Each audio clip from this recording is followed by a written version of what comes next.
A CBS News investigation has uncovered a loophole that allows accused and convicted American pedophiles to escape justice by moving to Israel. So Ian Lee has been following this for more than a year, and he traveled to Israel for this investigation. He worked with a group that tracks people accused of sex crimes, which estimates dozens of Americans have used this loophole.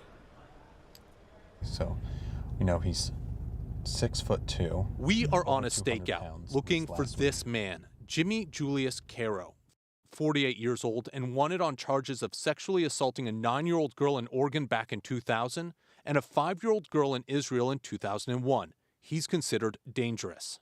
But these photos are a few years old, so we don't know if he'll look the same. He remains elusive. Previous attempts to capture him have failed. Obviously, the fear that he would somehow figure out that anyone's looking for him and bolt. He just called his number. Shauna Aronson got a tip that Karow's expected at this clinic near Tel Aviv. Who's going to call the She's police with JCW, Jewish Community Watch, an organization that hunts down accused pedophiles who flee to Israel from the U.S., exploiting a process called law of return, whereby any Jewish person can move to Israel and automatically gain citizenship. The ease with which pedophiles seem able to use this law as an escape route haunts victims like Mendy Hawk, who says he was abused from age 8 by a teacher at an Orthodox Jewish school in Los Angeles. So your classroom is right here. How does it feel being back? I was very anxious and, stressed coming back here, and a lot of memories coming through my mind. Memories of his alleged abuser, Mordechai Yom Tov, who taught him Hebrew studies when he was just 8 years old. So in the beginning, he would just rub me outside of my pants, and then I would say about 3 to 4 months later, he started going in. Reaching down your pants? Yeah, it's reaching down. Why did you feel like you couldn't tell anyone? I was scared. I was ashamed. I just didn't know what people would think of me, of the whole situation. Yom Tov pled guilty in 2002 to sexually abusing and committing lewd acts against 3 other boys. He served jail time, but when he was released, he violated his probation and, according to JCW, fled to Israel with help from individuals within the Orthodox Jewish community. JCW tracked Yom Tov down and confronted him with a hidden camera in Jerusalem, where he admitted to illegally fleeing the United States with help and using a fake passport to enter Israel. I was supposed to stay for 5 years in the same city. I was supposed to, let's see, trying to understand who said I was supposed to go every 2 weeks to the police station. I left within a week later. He had this message for his victims. I'm very, very, very, very sorry. The other person in this video is Meyer Seewald, the founder of Jewish Community Watch. He tells CBS News Yom Tov's case isn't uncommon in the Orthodox community. The same thing that's going on in the Catholic Church right now around the world, the exact same thing happens in our community. The rabbis say it's, you know what, he promised he's going to go for therapy, he's never going to do it again. Boom, he's in another community. A few years later, he's at the same thing, and we hear more allegations that the person continued to abuse children. And often, those abusers end up in Israel. Rabbi Yehuda Oppenheimer says he unwittingly helped Karow escape. There was nothing that raised any red flags up to the point where he was moving to Israel. Well, I wish I could say that, but unfortunately I can't say that. So he had violated his parole, and now they were looking for him. He said that there was something in the past that had happened when he was young, but nothing had ever happened since. I've changed and I'm a different person now, but you gotta help me. I felt that I could trust him. So I wrote him a letter, and he bought a ticket, and he left. Karow is accused of abusing more children when he got to Israel. What was that like for you when you found that out? Punch to the gut. It was very painful. Rabbi Oppenheimer says the reason he came forward is to shine a light on the process of accused pedophiles fleeing, to help ensure it doesn't happen again. Back at the stakeout, an ambulance pulls up and a man steps out. It's Karow. That was definitely him. Oh my God, okay. The police are called and eventually arrive. His days on the run are over as he's led away. Did you assault the girl in the United States? No. Did you flee Israel because you assaulted the girl in the United States? Have you ever assaulted any girls in Israel?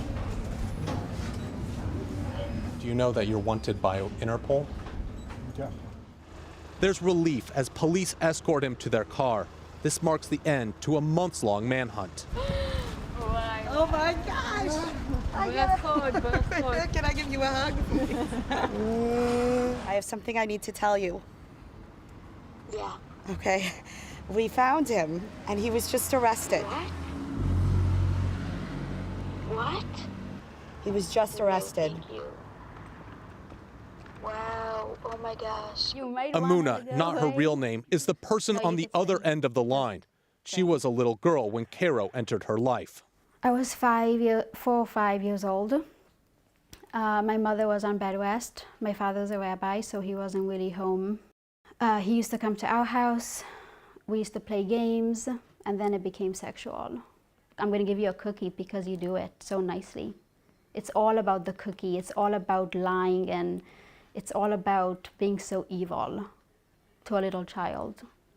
He also threatened me he would kill my parents, he would choke me, he would hold me, he would kidnap me. How did that affect you? A lot. Yeah. It affected my whole life. My whole life is around this sexual abuse and rape. Yeah. Amuna turned to therapy and art to help deal with the trauma. This is in my bedroom and my inspiration. She paints and writes poetry, but she's still angry that it was allowed to happen in the first place. What are your thoughts on him being able to come to Israel and flee the United States? It brings up a lot of anger and a lot of frustration towards the Israeli system. Shauna says the failure begins in the U.S. Why would someone want to help one of these pedophiles escape? Oftentimes there's some sort of community incentive. Either somebody owes them a favor, or someone in the community, let's say an institution, has covered up for them in the past, and they know that if this goes to court, there's a lot of civil liability coming down the line, you know, and it's going to cost a lot of money to a lot of people, and nobody wants to deal with that. Shauna accuses the Israeli police of not prioritizing accused pedophiles on the run. Why do you have to be the ones that do this? Because nobody else is. I don't have any better answer than that. And if you guys weren't doing it? Then nobody would do it. Israeli police told CBS News that, quote, the police coordinate closely with the Ministry of Justice and worldwide police organizations in order to find suspects overseas. Today, Karow faces charges in Israel, while back in the United States, the district attorney's office in Clackamas County in Oregon told CBS News they are working with federal authorities to secure his extradition. But Mordechai Yom Tov remains at large. The district attorney here in Los Angeles told us they have not requested Yom Tov's extradition and that they had no other comment. Jewish Community Watch says that is the problem. If American officials don't try to get accused pedophiles from Israel, then they simply escape justice and leave children at risk. The U.S. Department of Justice declined to comment on specific cases, but praised their relationship with Israel's law enforcement, adding sex offenders have been successfully extradited in the past. Days after Karow's arrest, Amuna confronted him at an Israeli police station. I was scared. It was good. It was good to confront him. It was important for me to have that closure in my life. The healing process will continue for Amuna, but for many, like Mendy, the lack of justice means the pain continues. So there are two things JCW says could help close this pathway. First, better background checks on people moving to Israel. And second, more willingness from U.S. authorities to pursue the accused. So it certainly seems like law enforcement, both here and in Israel, are sort of busy patting themselves on the back on how well they cooperate with one another. But Jewish Community Watch seems to be doing most of that grunt work, that on-the-ground investigating. Why do they say, that group, why do they say more pedophiles aren't being apprehended? So it's very complicated when you leave the United States and go to Israel. First, they say that once these people are wanted, that they need to go to Interpol and have that international arrest warrant put out for them so that the Israeli authorities can then start looking for them. Extradition is expensive, and a lot of these jurisdictions just don't have the money or manpower to really pursue them.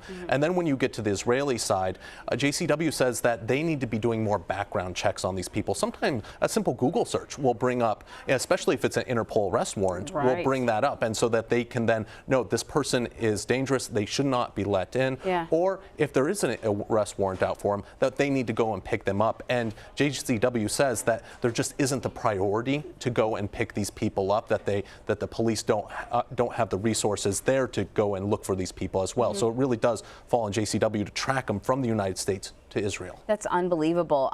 Does JCW also sort of believe that aside from law enforcement, there are sort of other elements of the community that need to work on this? Yeah, and that's another big part of this, is that a lot of the times these people have help. And help within the community, people that help them flee to Israel. Sometimes, as we saw with Yom Tov, he had help, according to JCW, to flee the country through Mexico and then get a passport, a fake passport there to immigrate to Israel. So these are elaborate schemes. They are, and they need a lot of people to pull off. And they say that there needs to be a conversation within the community about not protecting people. And that's where what's so important to have Rabbi Oppenheimer, come forward and talk about this and say, this is something that is happening, and we need to address this. And and he said, the one important thing is, if someone comes to you, don't be so trusting. Look into their background, especially if there's someone who wants to immigrate very quickly. Take some time to make sure this isn't a person who's trying to flee justice. Yeah, he was a really good element to your story, because sometimes, it's not everyone's bad. There are good people just trying to help out, and they find themselves sort of caught up in a bad situation. Exactly. Hey, Ian, it's really nice having you here, too. Thank you. Great to be here. Thank you. All right.